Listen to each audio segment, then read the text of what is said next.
stuff in my waiting room, but it's too busy today. So Yeah. Is this your office you're at?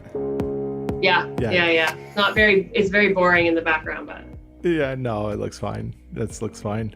Well, thanks for joining me. I've actually been looking forward to chatting with you. We've not met, obviously, you know that, but I've long kind of admired you from afar. So I that's was very thrilled. nice. Yeah, I was thrilled that you agreed to come on. So I thought maybe we could talk a little bit first about, just tell me about yourself personally. I know you came from the East Coast. I know that you like Um, sailing. yeah, so I'm from the East Coast. I actually was born in Toronto, and my dad's from the Maritimes. My mother's from Ontario. So as soon as he was able, he dragged her back out to the East Coast. But that's really where I consider home. Yeah. And you're a big sailor, right? I am. Yeah, that's something that's in the blood. So we always grew up on the water. My family always had some type of boat, sailboat, powerboat. Sailing lessons were what you did in the summertime, and then I married a sailor as well. So we met competing, and we've continued on that family tradition. Wow. And do you sail in Toronto as well? For sure. Yeah, we have a sailboat that we keep at Toronto Island. And actually, during last summer, it was our total haven. So that's where we would escape on the weekends. And we went on a 2.5 week cruise up into the Thousand Islands. And Yeah. for a little while, we forgot there was a pandemic.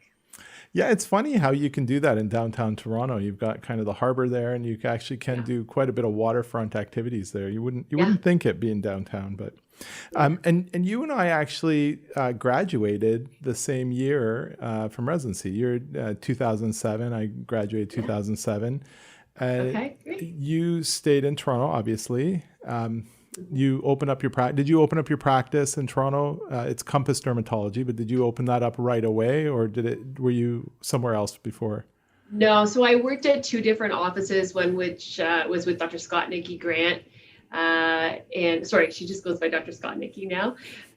So at Bay Dermatology, I cut my teeth there, and then worked at another sort of combo office. And I also was hired to run the dermatology at the MedCan Clinic, which is Canada's largest private healthcare facility. Mm-hmm. And so I did that for 10 years as well before starting my own. Yeah. And were you always in aesthetic dermatology? Was that a big part of your practice from the beginning, or is it something that you developed with time? I definitely developed it with time. I mean, I think it was something that caught my interest early on. And just as I got out into practice, I kept things really general at first, but I definitely did gravitate towards aesthetics. And it was a type of population, patient population that I liked. It sort of scratches that artistic itch, and I was good at it. So you always like to do things that you're good at. Yeah, yeah. Do you find in plastics, oftentimes, it'll take a while before people kind of really transition to aesthetics, because there's just a kind of a high level of expertise that you need that's beyond just being a surgeon. Is it the same in dermatology? Do people transition slowly, or do you get oftentimes grads that jump right into aesthetics like they would any other subspecialty? I think you're seeing some people that certainly jump off to aesthetics a little bit quicker, but it does take time to build a practice, right? So and most of my aesthetic patients come from my medical practice.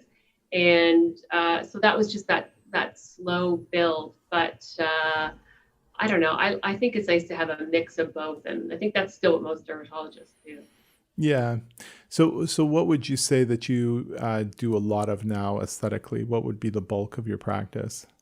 I think injectables would be the bulk of my practice. And then supervising the laser. So most of the laser procedures I don't do myself, but I'm certainly involved in all the cases that are performed on my patients. Yeah, and I know you routinely get involved with media, which I think is great. I did want to have that as a talking point. I've had that in my notes because not a lot of physicians feel comfortable talking to the media, even when they're really great at what they do. I think that's kind of a unique skill, and it takes a unique type of person that likes doing it, that wants to do it, that's good at it. and you've done a lot of it. So can you tell me a little bit about that? How did you get involved in kind of your media sources? Yeah, for sure. It was a happy accident, really, because I was working with Dr. Skotnicki, and she did a lot of media, and she had an opportunity come her way that she couldn't do because she had a conflict, and she came to me and said, "Oh, you're interested in doing this?" And I said, "Oh, you know what? I'm just 1 year out of residency. Like, I don't think I have the experience. I can't do it." She said, "Look, like literally nobody knows more about skin than you do right now. So you're absolutely qualified and capable of doing this." And then, it was great because that first project I did was with Vaseline.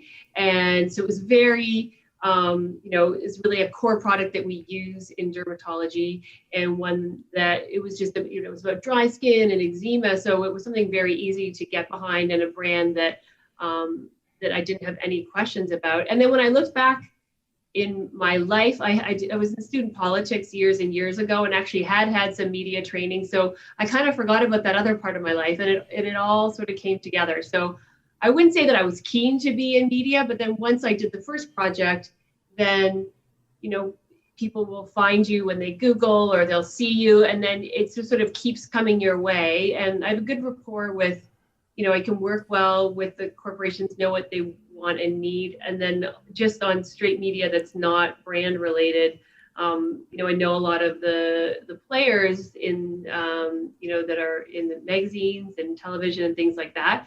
And they know they can get what they need from me, and I can be quick and efficient, and I'm not going to be biased. So that's how the relationship builds. So do you find that you've become like a go-to dermatologist for a lot of these sources when there's something to be discussed? Are you kind of first at the Rolodex? Is there a Rolodex anymore? I don't know. I don't know if there's a Rolodex. I think I definitely, have relationships with a lot of people, and they'll certainly hit me up as one of their sources. But they're also really great about making sure that pieces are balanced, and they get, information from different expert sources. I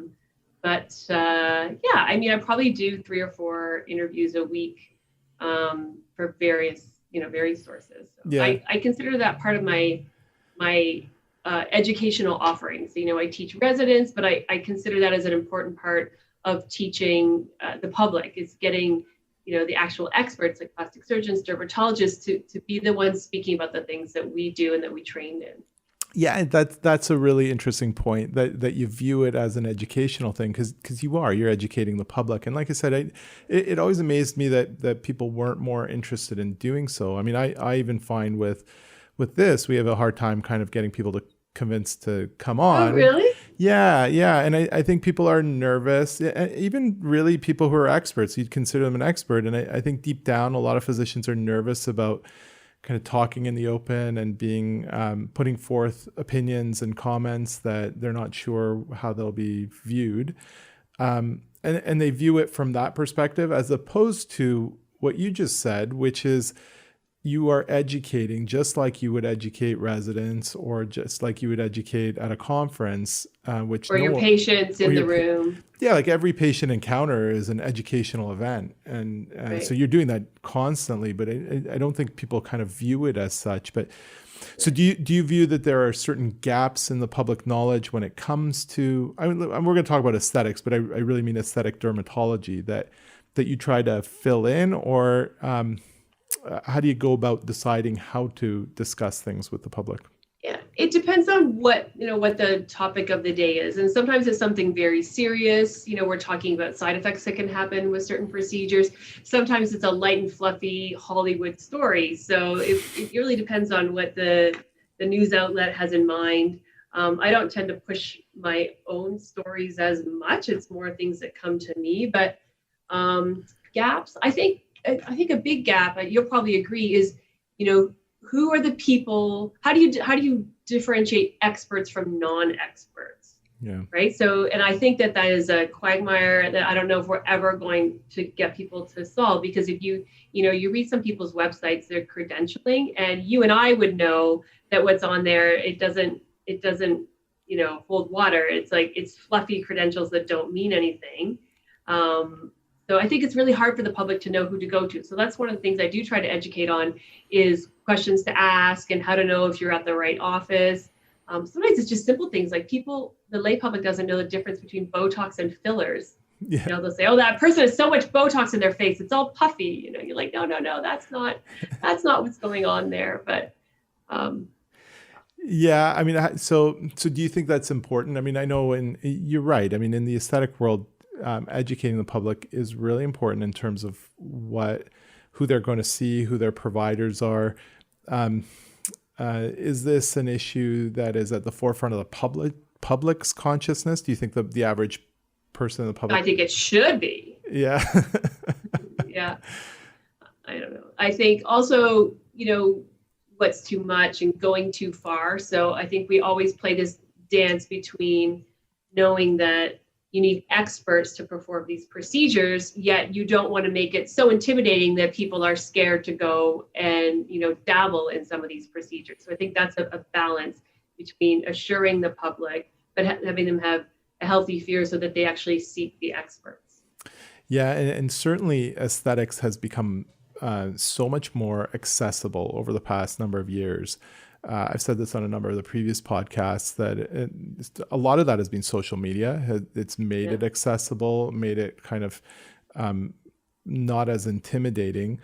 But then on the other hand, it also tends to wash everybody with the same brush. It is really hard to differentiate quality for the average person. So I don't know if there's a question in there, but I guess it speaks to your point about knowing who are reputable providers and experienced providers and what these procedures actually are and how they are medical procedures.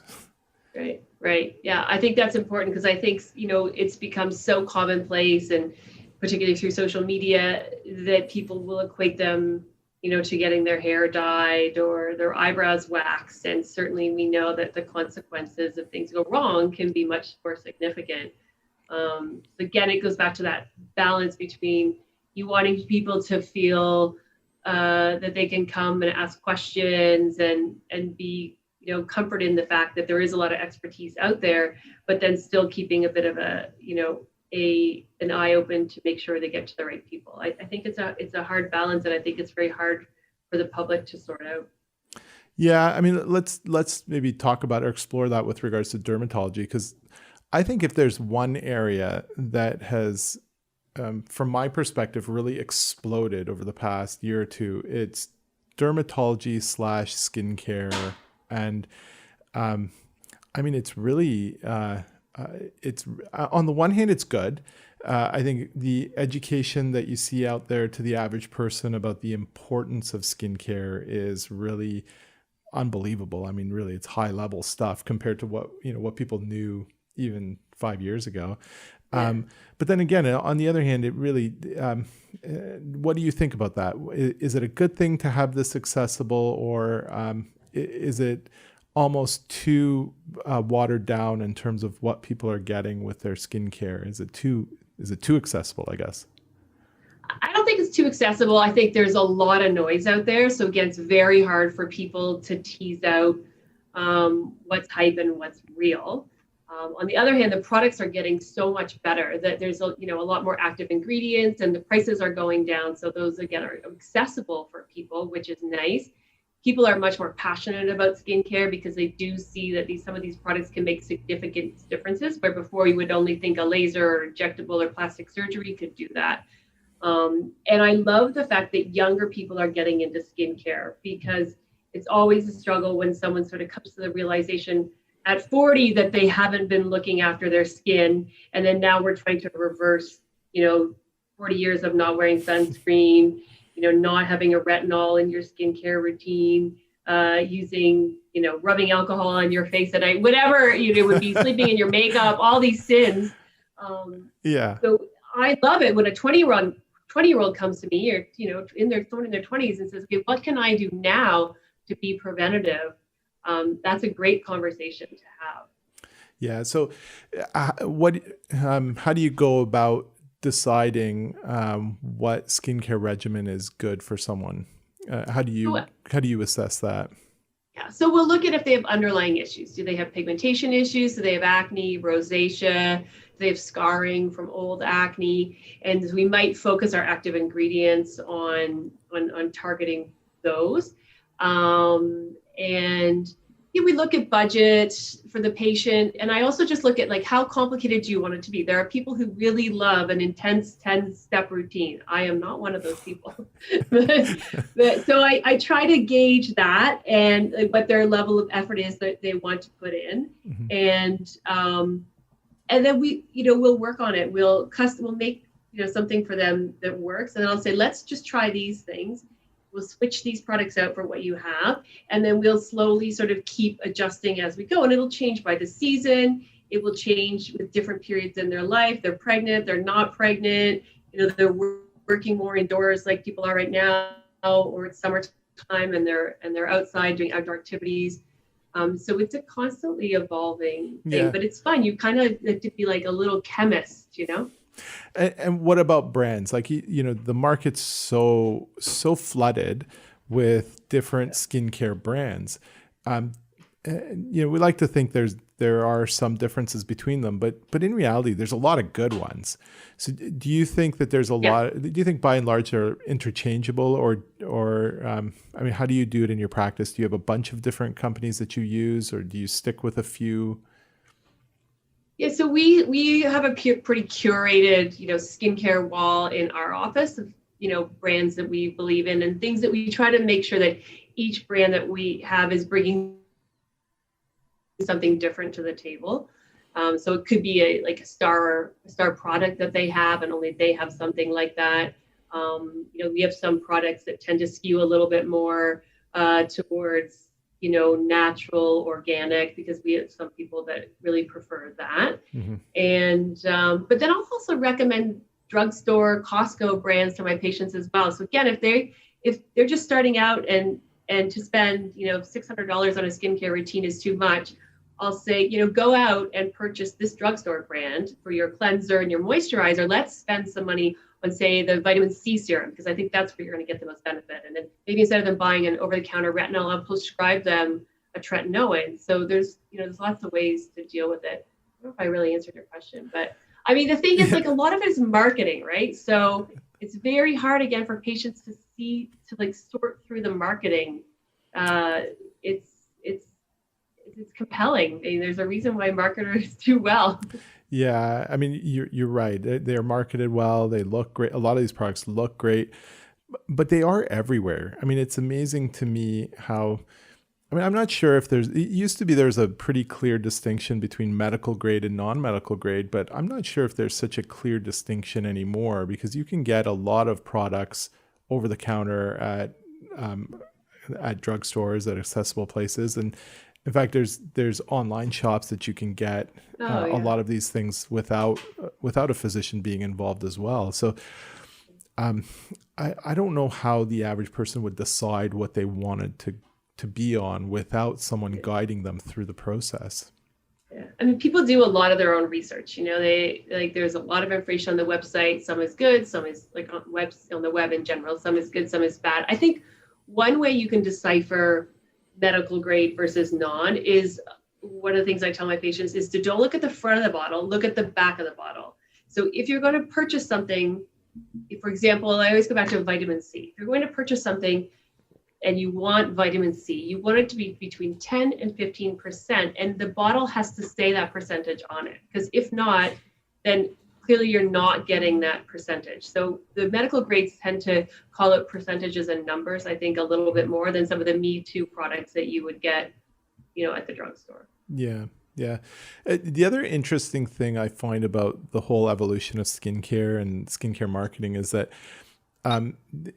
the public's really educated in terms of the ingredients now. And you see that a lot in the education. Like, people really come in knowing a lot about hyaluronic acid and vitamin and like antioxidants, so vitamin C or retinoic acid. I mean, these are, it's kind of broken down. The level of sophistication of marketing and education has gotten so good that people really understand the active ingredients very well, I think. Yes. And in that sense, it's kind of nice because you can somewhat be interchangeable with what products you use if they're really understanding the nature of the products. Yeah, and it's nice to be able to have that conversation with a patient, say, I think this would be good for you because it has niacinamide in it. And they say, oh, yes, I read that niacinamide is helpful for blah, blah, blah. And so, sometimes it actually cuts some time out of the conversation and you can get right to the main recommendation. Yeah, yeah. Um, do you have any concerns about what age people start on? Do you think there's any concern about people starting on these things being at too young of an age? Because I do think there's a lot of people now that are starting in their 20s. These aren't things that people start in their 40s anymore. And I'm not just talking about sunscreen. I mean, people are on really strong actives from an early age. Yeah, I mean, I don't think so, because I think most of them, they're anti-inflammatory. They're, they work well with sunscreens, like for example, the antioxidants. So as long as, as long as people aren't getting irritated, if somebody is putting too many masks and too many serums and the skin gets irritated, but that could happen at 20, that could happen at 40. I guess my only thing would be, I just tell, people who come in their 20s and 30s, like, you look amazing now. You're probably never going to look this good. Enjoy it while you can, and then we can ramp things up in a little bit. But not everyone likes to be that laissez-faire. So yeah. Do you find a difference between? Do you treat a lot of men? Do you find a difference? I do treat a significant number of men, but I think it's as the clinic gets bigger, it's the proportions still stick to more women than men. Yeah. And what about ethnicity? Do you find that there's a difference in how you care for people in ethnicity? And it's kind of to me, it's an interesting question beyond just pigment, but do people kind of have different needs when their ethnicity is different? I don't think so. I think it's more about what are the underlying things. Is somebody oily? Is somebody, acne prone? Pigment prone. So I don't think it matters. Like, the ethnicity doesn't seem to play a large role in that I've seen in my practice. Mm-hmm. Ethnicity may come in when you're looking at, doing aesthetics. So, whether it's for, prejuvenation, anti-aging, just knowing the different, styles of face, different lips, things like that go within certain ethnicities. But like, I look at my family, my husband's half Burmese and half Scottish. And, my daughter is kind of like a little bit of everything. So, if I had to say what ethnicity is she, it's hard to pin it down nowadays. Right. It's a very global mix ethnicity. Yeah. And again, I guess the next thing is, do you get people that are on wrong products? Do you ever get patients that are coming to you that have kind of been online or been kind of at other clinics where they've got access to the wrong ingredients, wrong products, and they're just going down the wrong path? Is that a concern that you're seeing now with the accessibility of these products? Yeah, I think a couple of things. You see people who switch too often. So they'll try something, they'll give it 1 or 2 days, and then they're like, oh, it's not working. And they switch. You really need to give a product about 6 weeks to see if it's going to be helpful for you. Now, obviously, if you have a huge reaction to a product, I'm not suggesting you stay on that for 6 weeks, but there is a skin cycle and you need to see that turn around. And then I think one of my pet peeves is this obsession with plant-based and natural products.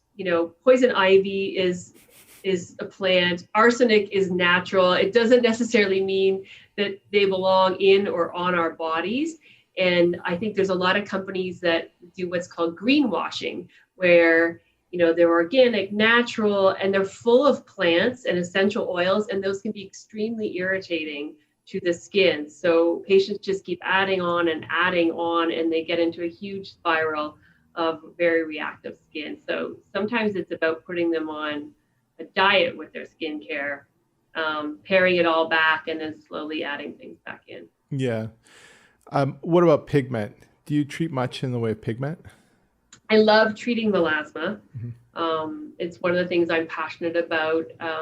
Because I love lifelong relationships with patients. And unfortunately for these patients, melasma is a chronic condition, but we do have a melasma program that we put patients on. So it starts with skincare, looking at their background, what they've tried in the past. We combine over-the-counter products with some pretty high-dose prescription products, oral medications, and then we use microneedling and even injectable products as well as lasers. So there's a whole system that we have, and it's really rewarding.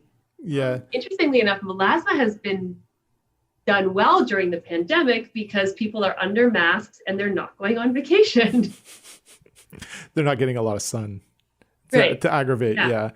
Yeah. I mean, so would you say that this is kind of an area that you've had a lot of success treating? Melasma has always been such a difficult problem, right? I mean, it's just and part of it is also because people want a very quick solution to it. And they're not really ready to be in a long-term program and have multimodalities with lasers and skincare for an extended period of time. Yeah, you're right. So I think that sometimes by the time they get to me, they're very frustrated. They've tried lots of things. Back to that educational component, I spent a lot of time going over, what we need to do, what the steps are. And so I think that gets people on board as well, and just to let them understand that there's no quick fix. And if they're looking for a quick fix, then, I don't think I'm the right choice. I don't think anybody is the right choice. I think if anyone tells you they can quick fix melasma, it's not true. Yeah. How has COVID affected how you treat patients? Do you do a lot of online virtual consults?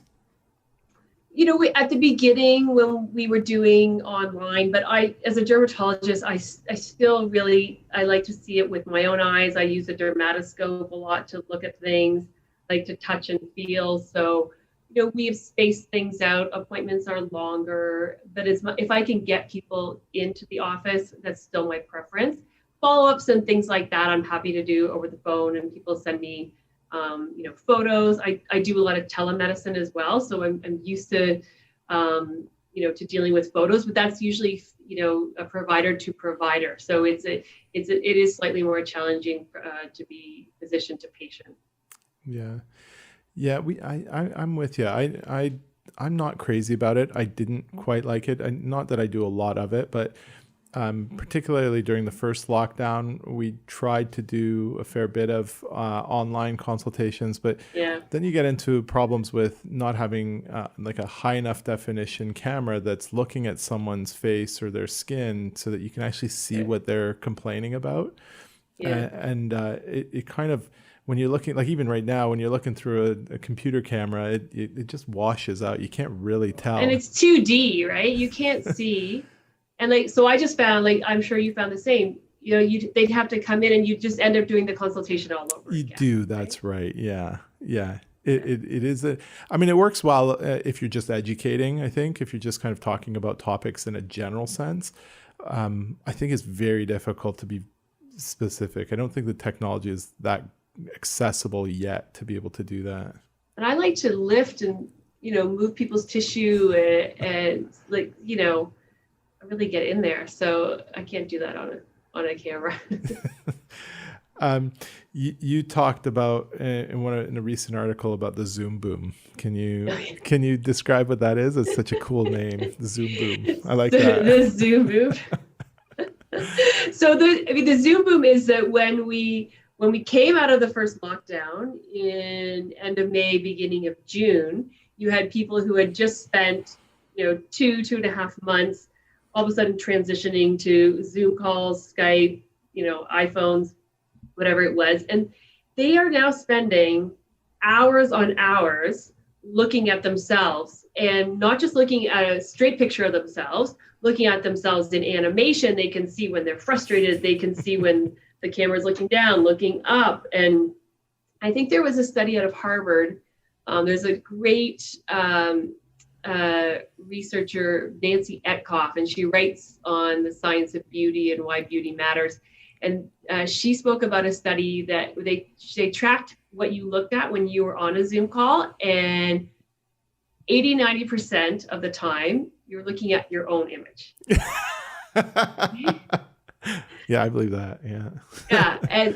And then the other interesting thing I think is men, this is my take on things, and maybe it's just, I don't know. I think it's the same for me. I get up in the morning, brush my teeth, put on some makeup. I don't look in the mirror the whole rest of the day. And I think maybe women might primp a little bit more, put on some lipstick halfway through the day. But the amount of men that came in because of that Zoom boom afterwards was, I think, very disproportionately high compared to the regular percent of men that I'm seeing. So all of a sudden, you guys are seeing what you really look like. And not liking it. Yeah. So would you say that when somebody looks, what do you think people are looking at particularly when they're looking at themselves? I always I'll tell you what I'm thinking here. Yeah. I always tell my patients that when you're looking at someone else, you're staring at their eyes and kind of their peri-orbital area, and you're assessing everything about their lids and their crow's feet and their eyebrow position and their forehead. But then when people look at themselves, I think a lot of people are like this. They're looking at their lower face and they're staring at their necks and their lower face and really hard on their. I think the neck is kind of the thing we're hardest poor on. neck. The poor neck. This is poor thing. Do you find that?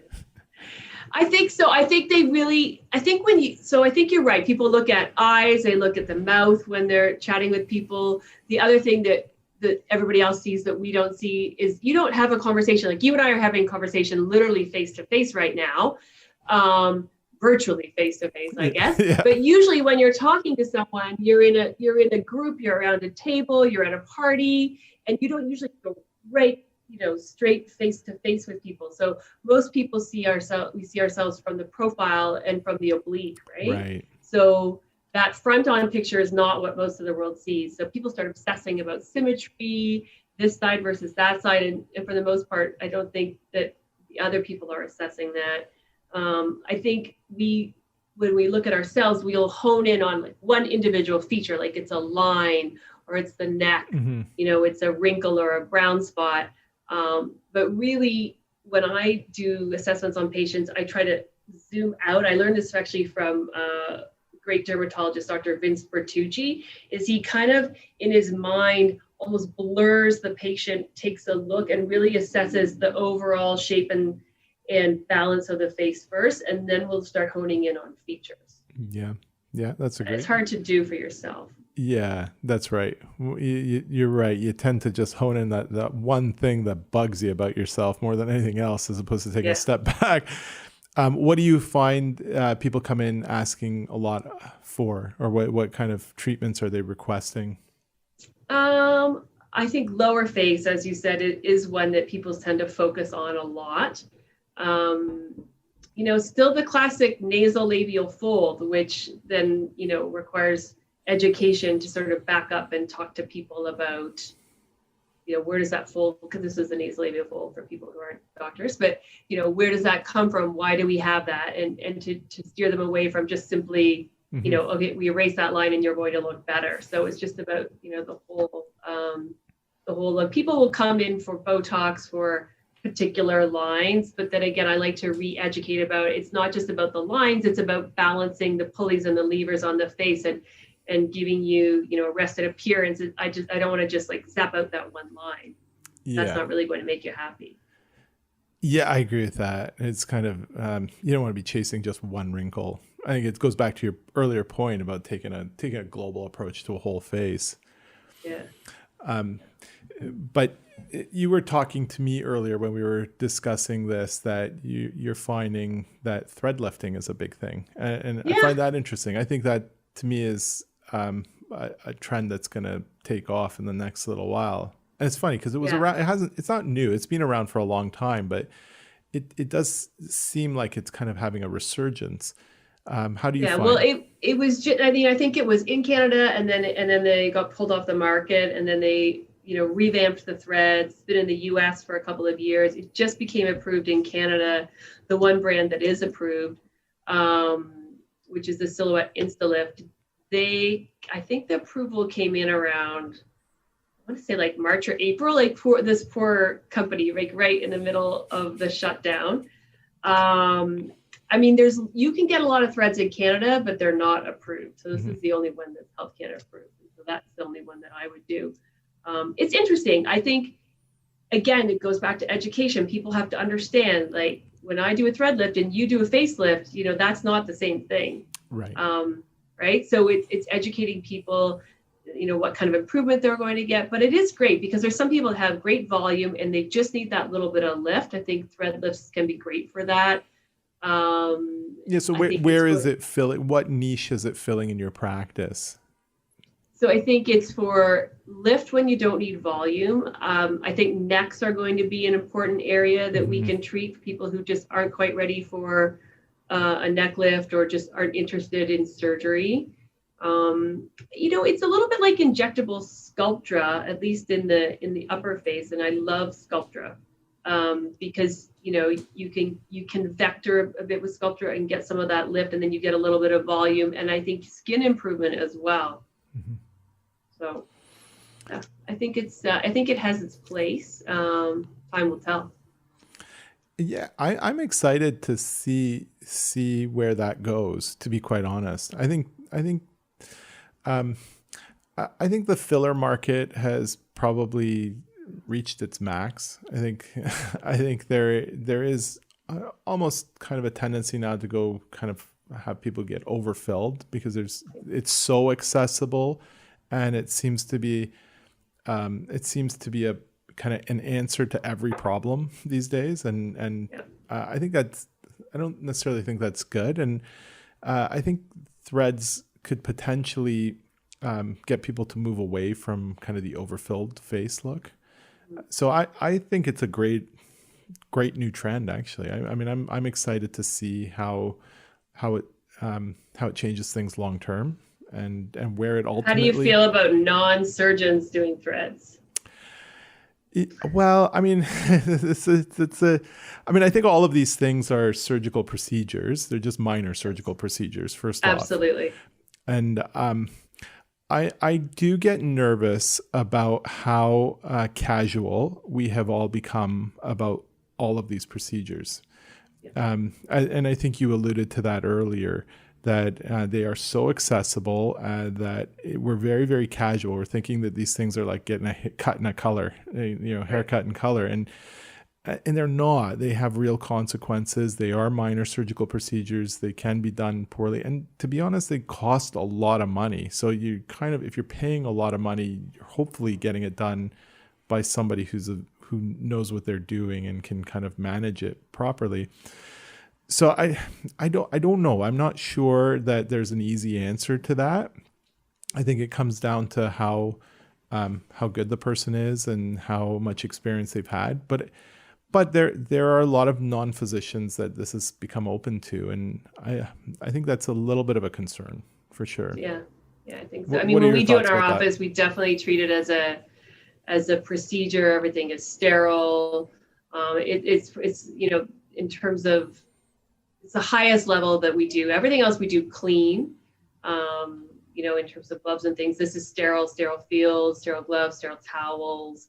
You know, big prep on the patients. And I think when people say, oh, you know, it's just like getting filler, it's not. It is a big procedure and it has some downtime. But then, you know, like all things, it's risk reward. You know, a little bit more downtime, a bit more lift, a bit more long lasting results. So.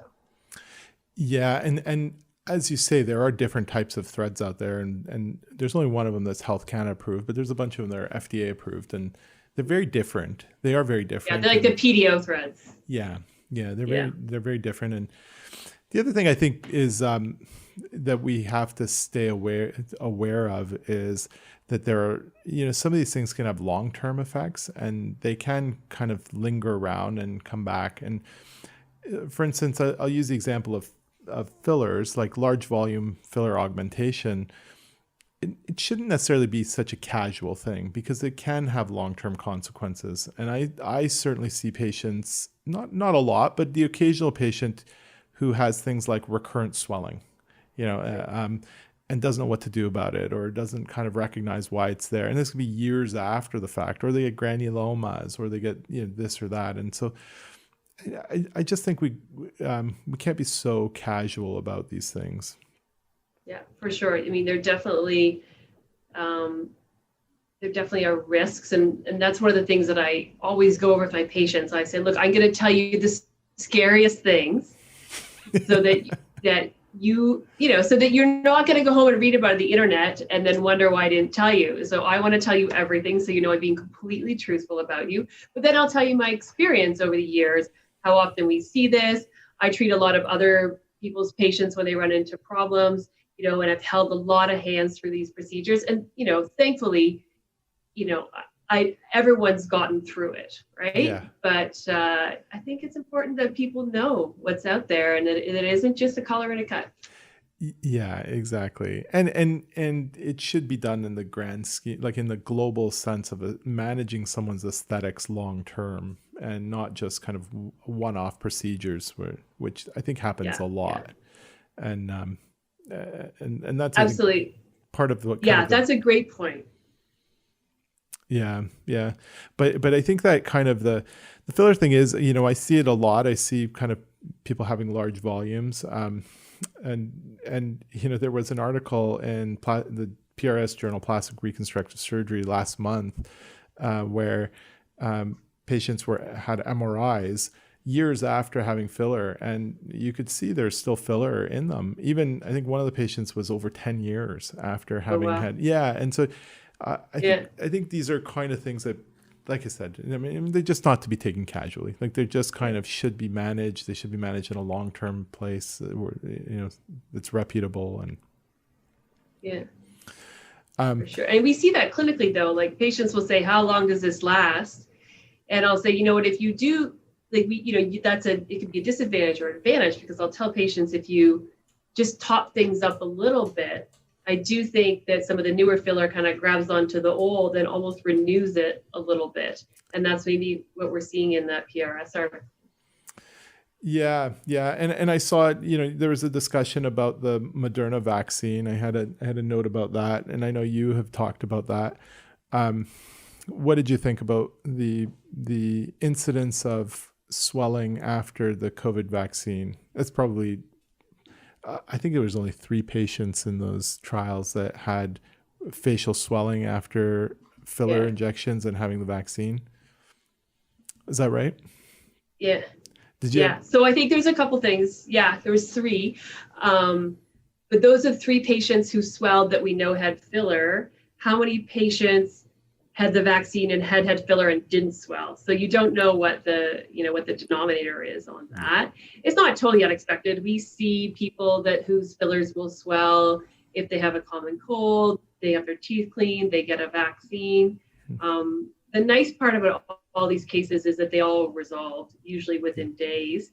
I know personally of 3 other cases of people who have reacted, a paramedic, a dermatologist, and a dermatology resident who have reacted post-vaccine. And again, same thing with conservative management. They were all back to baseline within a week. So, what I've been telling my patients and any media that reach out is, I don't think a history of having filler is a reason to not get the vaccine. Go for the vaccine. If you run into any any issues, swelling or other issues, we can always deal with that. Yeah. And how long after they had their filler injections did they get their vaccine? Was this a recent thing? The dermatologist and the dermatology resident, I think they'd had a long-term relationship with fillers.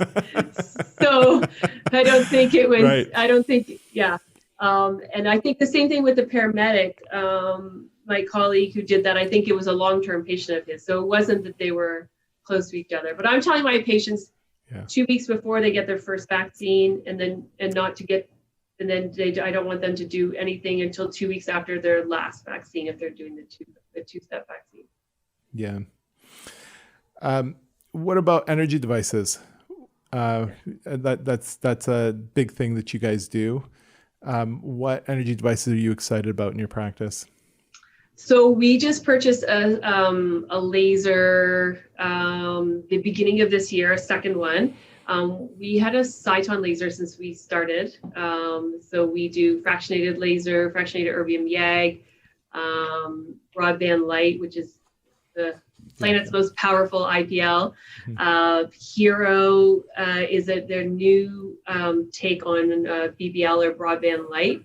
high energy, rapid output. So the treatments are really fast, really comfortable. So I'm excited about that. We have Halo. I think what I love doing in my practice is taking, different devices and treatments that we have and then combining them. So for example, we love combining broadband light with clear and brilliant laser. Mm-hmm. And I think you get a gestalt where you get a better outcome than if you did one and then the other, say, a week later or 2 weeks later. For skin tightening and lifting, we love doing Ulthera combined with Radiesse. I'm always trying to look to combine things to give patients, have like less time in the chair, better outcomes, longer lasting outcomes, and I think more natural outcomes as well. Yeah, that's a great point.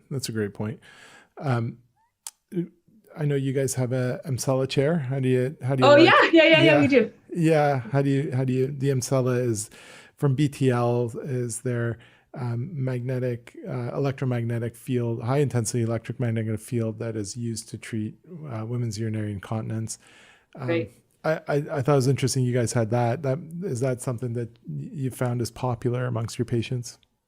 It's not as popular as I think it should be when you look at the amount of ads you see for Depends on TV, at the bus stop, in magazines. I'm like, why? Why are people wearing Depends? You probably spend $2,000 a year on Depends, and you're still peeing your pants. But anyway, that's the mom of one in me. But so I think a lot of people don't know about this treatment, and it's really interesting. It's a chair that you sit on, fully clothed. You sit on it for half an hour. You do it twice a week for 3 weeks. And most of our patients find it makes a significant improvement in, peeing when they laugh or sneeze, having to urgently run to the bathroom. There are women that know like literally where every bathroom is in Toronto because they don't venture out of their house without knowing where the next nearest bathroom is. And that's really no way to live.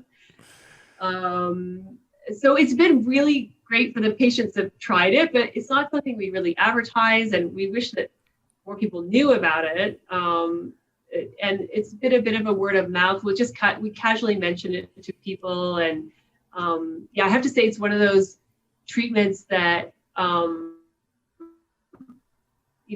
we brought in all like selfishly for us. We're an office full of women, but who mostly had children, and it's the one that I get the most like flowers and hugs and thank yous for, because it's a game changer. Like it's not a lot of dignity in peeing your pants. Yeah. And then the question is, why do we have it as a derm office? I think it's because we see a lot of women, and we are women, and we know devices. So I just think the gynecologists, they're just getting into all this technology and things like that. So we're really comfortable with technology. Yeah. I mean, that's a great point. I think I feel the same way. I feel like we have a very strong relationship with device companies. We understand the language of devices. We understand how to manage them.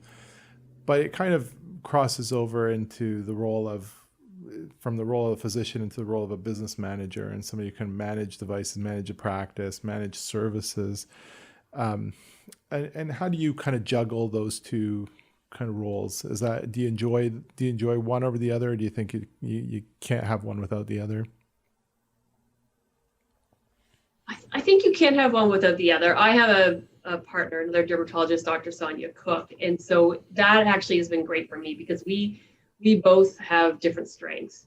And, if it was up to me, I'd probably buy a new device every week. Yeah, when she goes on vacation, she actually says, don't buy any lasers. I'm with you. I love them. I'm addicted to them. Yeah. It's a bad shopping habit. Like, you think the shoes are expensive. The lasers are really bad. But actually, during the pandemic, I've been embraced. So we just built a new office, and that was, that put some pressure on. But I've been kind of getting more into the business side of things and managing staff, and because we were just kind of by the skin of our pants when we first started. If money was sitting in the bank and we were taking a bit of it home, then we thought we were doing great. But now I'm working with like performance goals with my team, and we set up, our mission statement and our values so everyone knows sort of where the bus is headed. And tracking things, like we didn't track anything for years. Yeah. So, and I kind of love making spreadsheets and doing those sorts of things. So that's my jam when I'm not seeing patients. Well, that's great. Do you find that helps your satisfaction amongst your employees as well? I think so. Like right now, we're really doing a big push, like setting performance goals for the year. And I think everyone needs to know what they're being judged on. And so this way they are part of the discussion about these are the things, like they gave me their list of things they thought they could accomplish in the year. We added ours in, we sit down and look over the list, and we talk about what we call SMART goals. So they should be specific, they should be measurable, they should be attainable, relevant to our mission and their own personal, goals, and then time oriented. So, if it's something like I want you to answer, emails within 4 hours every day or 2 hours, whatever, depends on their role. Or is it a bigger project? Like we're working on standard operating procedures for the front desk. So that's a big project. Do you think as a team of the front desk, could you have that done by the end of April? So, and then they'll be evaluated on those things in June and then again in December. And so it's not a surprise as to, what the evaluation is based on. So just like when we were residents, you knew what you were being judged on. Yeah. So that's interesting. How did you learn that? Is that just through experience? Because a lot of physicians aren't this sophisticated to be able to manage employees in such a manner and provide real feedback. Again, they don't kind of view themselves as a business in a traditional sense. Yeah, it's trial and error. And I mean, I kind of love leadership and management. Leadership's always been something that's been interested. So how do you inspire people? How do you lead by example? And so whether you're teaching residents or whether it's your staff, we it's just evolved over the year, doing lots of reading. My father and my brother are in business, so I lean on them a lot to ask what they do with their employees, how they incentivize staff. And so that's been really helpful. Talking to friends. We actually, we hired an HR consultant just to help us with, contracts and things like that. And she's been great because this, I said, she's like, do you need anything else? Any help with anything else? I said, okay, well, I think I'm really bad at evaluating my employees. She's like, okay, let's talk about that. Let's make a form. And so she's been really helpful. Wow. To just sort of getting us up to par on that. So what's your goal? I believe in using experts, Yeah, I think that's a great point. What's your goal for the practice, in the next year, 2 years, 5 years? I think it's just that we want to continue to grow. We want to have a good reputation. I think, most of our patients, we don't externally advertise with the exception of a little social media here and there, but that's more for fun.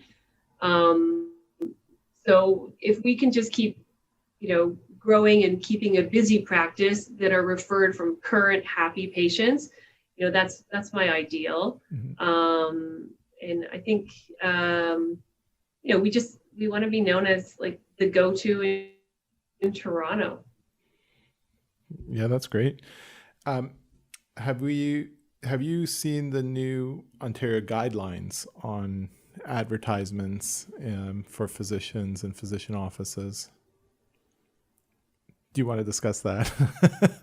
Yeah, so I worked with a couple of different groups to put submissions in. Yeah.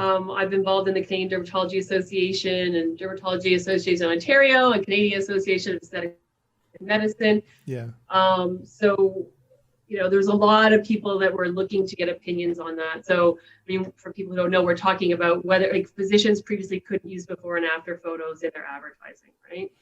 And so, and there's a lot of other rules. There's a whole bunch of other ones. My eye that's changed. Well, I mean, to me, there's a bunch of things. But that's the big change. The rest of it. I don't know. I mean, there's a bunch of them that sorry. There's a bunch of things that caught my eye. One of them was um, not being able to use the name of a device or really a But that's not new. That's old. yeah. I guess my question is how that translates in an aesthetic practice where devices are really Yeah. well I known and well understood, and patients are coming and asking for them, and they want to kind of look to see right. what's being offered. There's a few things like that that kind of don't make Yeah. sense to me, I guess. Yeah. So I think, I mean, that the not being able to use, brand names, whether it's device or product, with the exception of Botox, you're allowed to use Botox. They consider that generic. I think they just reiterated those same rules. I think that does really tie our hands because, I just went through process of buying a laser. Mm-hmm. I bought the laser it was 3 times more expensive than any other laser option of the ones I looked at because I really believe in that laser. I think it's the safest. I think it gives the best results for my patients. I think it's the most ergonomically well designed for my staff to be comfortable and be able to safely do the treatments. And so I think it's important that I have a BBL and not some generic IPL. So, but I'm technically not supposed to be able to advertise that. I have Althera. That's the microfocused ultrasound that has visualization. So I can see that mass. I can see the collagen I'm trying to get at. It's not just a machine. It's a generic machine from China. That's just an ultrasound that runs over the face. On the other, and then, for example, if we're talking about, polylactic acid, like there's only one out there, it's Sculptra. So it doesn't really make any sense for me to not be able to use the name. But Yeah. so I think that really ties our hands. And then people who aren't physicians can throw around all the brands they want and in fact get paid to throw those brands around. Yeah, I think that's a big problem. Yeah. And not to mention that I think now the social media world, the internet world is not limited geographically. So when people are kind of searching you, they're not necessarily just searching you in comparison with other people in the GTA. They're really looking at you and comparing with what they're seeing in Los Angeles and in Europe and New York, Asia. Yeah. Like there's really no boundaries. And so I guess the question is really like how can you have limits that are geographic when really the internet and social media in particular is not limited at all geographically. It really just kind of makes it look very different when you're a physician in Ontario, I guess. Yeah, that's a really good point. I never thought about I just thought more about, doctors versus non-doctors and what we're allowed to do. But you're right, the geographic thing is really interesting. And, I'll have a lot of procedures that I'll comment on, kind of hint at, and then people will write in the comments, they'll say, oh, can you show us a before and after? And until recently, I had to say, well, actually, it's against the College of Physicians and Surgeons. I was pretty strict about that rule. Mm-hmm. So now it's going to be interesting to see what happens. Those floodgates are going to be open, but they gave you parameters on the photos. It has to be your own photos and the lighting. But how is that even possible to police? I don't think. Yeah, I know. There's so many. There's so many questionable things in there. I actually was hoping to talk to somebody about it, but they declined. From someone from the college? Yeah. I mean, they just declined to come on, and so I'm not sure if I'm allowed to say that or not, but okay. No comment. Yeah, I just thought it'd be a really interesting discussion, and again, it goes to this thing about, well, we should have these discussions in an open manner, I think, with people, the public, who are really the ones that are watching and getting educated. I mean, these are all really educational tools for people who want these services. So, yeah. I mean, I think there's a difference between, for instance, a person who's, for instance, a cardiologist who's treating someone for high blood pressure and is looking at the specific high blood pressure medications. And I don't know if patients need to know the specific kind of ones that they're promoting, I think. But, when you're talking about, Botox and Dysport, or as you say, Sculptra versus, some other option, I think patients are actually highly sophisticated Yes. and very, very knowledgeable about what those options are. And I certainly get the patients who come to see me are very, very specific in what they're asking for, what product, they're very sophisticated in their product knowledge. Yes. And so I think we kind of underestimate that. It's not, they're not kind of just really, I think the days of them just doing whatever you tell them to are gone, at Yeah. least from what I see. Yeah, I think so. I think it's a paternalistic attitude to expect that patients are Yeah. going to seek out that information and assert themselves based on their research and education. So if they're going to be doing Yeah. research and being educated, I think it's like we're back to our same conversation where the people who are experts need to be the ones to be able to have those discussions in public so that we can lead that discussion. Yeah, yeah, and I mean that's happened to me. I'm not ashamed to say it happens to me routinely, where somebody comes and asks for a product or a specific technique, where I actually have to go look, and they found it in Brazil or some site in Los Angeles, and and I got to go find out, and they know more about that particular thing, and they're asking me for it, and so I just think we got to get rid of this idea that these people don't know anything and they're just coming and they're just waiting for you to guide them. I mean, this is kind of an interactive relationship in aesthetics. So anyway. Yeah, I agree. Well, can you tell me a little bit of what you think the future holds? So future trends, future opportunities in dermatology, what's exciting? What is around the corner? We talked a little bit about trends. What else is out there that you see as being exciting in the next year? Yeah, I mean, I think in the dermatology world itself, we're just seeing fantastic, drugs that are coming out now for psoriasis, for eczema, for alopecia areata. There's some good medications that are on the way for that. So, one of the questions that we didn't touch on is like, what's the role, what's the line between medical and aesthetic dermatology? And I think it's very fluid. So someone that comes in to see me, for a little bit of Botox is also going to be concerned about hair loss. So where does the medical and the aesthetic line go there? So I think there's lots coming down the pipe, skin cancer treatments. There's always, there's been huge gains in that since we finished residency, which is really nice to see. On the aesthetic side, I don't know if I've seen anything extremely innovative lately. I think we had a lot of innovation. Now maybe things are being held back because of the pandemic, but where I really think things are going to go is going to be in combination therapies. So that's something I really believe in. I think that's how you keep people looking great and natural. That sort of sleight of hand where you don't know what someone's done, but they just always look great.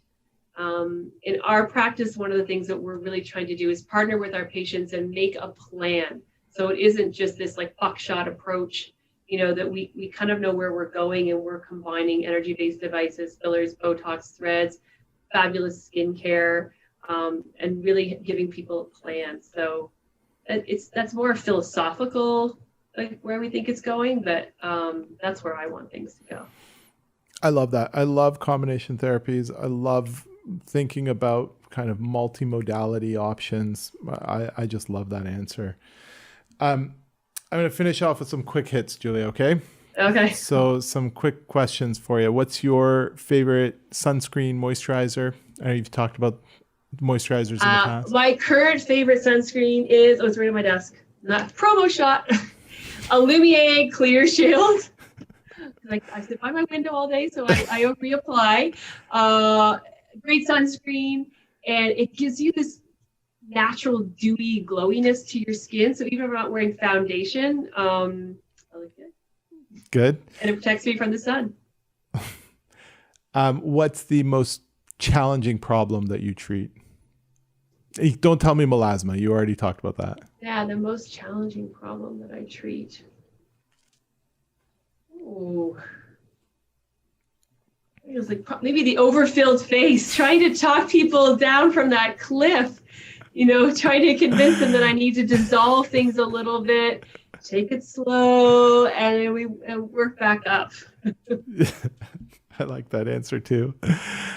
Do you have a skincare service that you personally like the most? For myself, you know what I really love, which hasn't quite taken off in Canada, is injectable hydration micro droplet filler. So Volite is the one that we use a lot of. I think it's amazing. Makes your skin firm, glow. You don't look filled. Lasts for 6 to 9 months. I don't understand why that hasn't taken off yet, but it's really popular. I love it myself, and it's popular in our practice. Interesting. And what about energy devices? Do you have a favorite one? I like BBL. Yeah. So I think there's, it especially this new handpiece that we have that does the continuous motion, gets rid of red, gets rid of brown, just brings your skin back to that natural color. And there's lots of studies that show if you do BBL on a regular basis, which is anywhere from 2 to 4 times a year, your skin will look younger after 10 years than it did before you started treatment. And there's a significant study out of Stanford published on that. I had Aaron Burton from Sciton on. Yeah, I have to watch that one. Yeah, that was a great. He's a great guy, great CEO. We had a lot of fun, and he asked me. I said I love the BBL, and he asked me if I'd started treating myself with a BBL, like literally kind of using the handpiece on myself. Yeah. and I guess apparently he said that there's a number of people he knows that do that like doing that to themselves. I couldn't do that. Do you have the Hero, the BBL Hero? Or just no, the BBL? We have the BBL. Yeah. Yeah. You have to get them to upgrade you to the Hero. But yeah. I thought that was a hilarious. I could just picture people kind of in the clinic closing the doors and firing this thing off in their own face. I mean, there are some dermatologists, aesthetic physicians. I have one poor woman. She lives like in the middle of nowhere in Newfoundland. So she comes to town. She's a physician. I treat her, but she has to do a lot of her own work because she's the only one in town. I don't know how anyone could possibly inject their own lips. I think that's just crazy town. Yeah, I would agree with that. That is taking a turn towards crazy town. Okay, last question. What is the one global issue that concerns you the most in the world? Oh, that's a hard one. I worry about the power that media has to control things.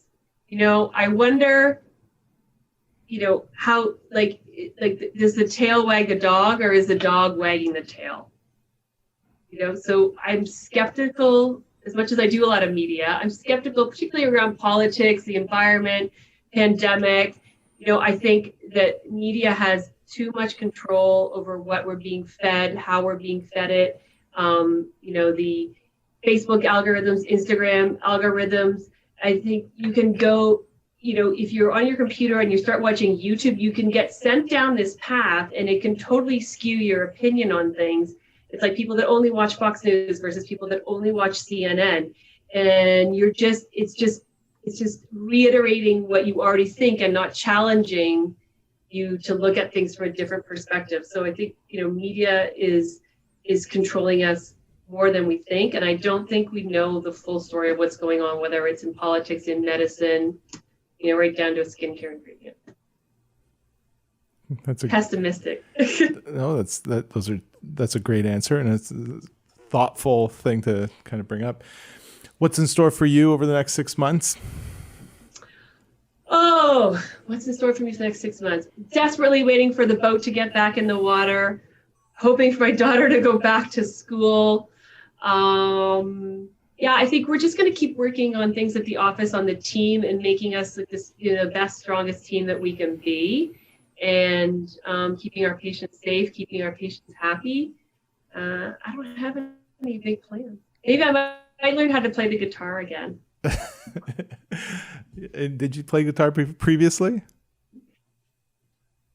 I did. I played guitar a little bit when I was a resident, and then I sort of let it go. So I'm either going to pick up the guitar again or clean out my basement. I don't know which. Well, I can't think of anything better than playing guitar on a boat. after this whole pandemic is over. That would be a dream. Well, Julia, thank you so much. This has been a lot of fun.